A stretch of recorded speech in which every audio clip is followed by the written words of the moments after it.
What are we expecting sa price ni Bitcoin? We're trading at 95,000. Nandun pa rin eh. Still consolidating sa loob nitong parallel channel natin. Nandyan lang siya, dribble. Itong area po na to, around 95k area, for me, kailangang ma-hold dahil failure for the 95 area to hold, most likely, look at this. Most likely, diretso ka dito ulit balik ka ng 90 yan. We're gonna revisit 90 ha pagka bumigay ang 95. Walang kalaman-laman niyang area na yan. Tamo eh, napakanipis pa nito. Alos wala na tong trade. So balikan na naman ng 90k which will coincide dun sa bottom, almost bottom ng parallel channel natin. So most likely, pag tapa mo ng 90k, you'll see a reaction. Possible na mag-bounce na naman yan towards pabalik probably na 94, 95.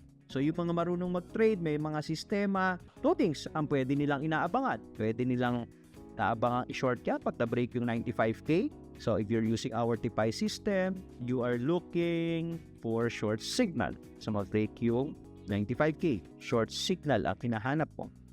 Yung iba naman, ang inaantay, pag tumama yan dito sa 90k level, bounce play. Sasalok naman. So using our TIPI system also, meron tayong bounce play. Sa yellow line tayo umaabang ng bounce ha. Yellow line ng TIPI. Lakpas tayo lahat.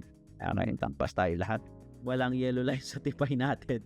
Nasa taas na yung yellow line eh. So most likely, wala kang bounce play dito, or if you want to do bounce play, dito ka sa mga trend lines. Bounce play po, mabilisan yon. Pag tama doon, pak, TP ka agad. Yan yung kagandahan if you have a system na sinusunod.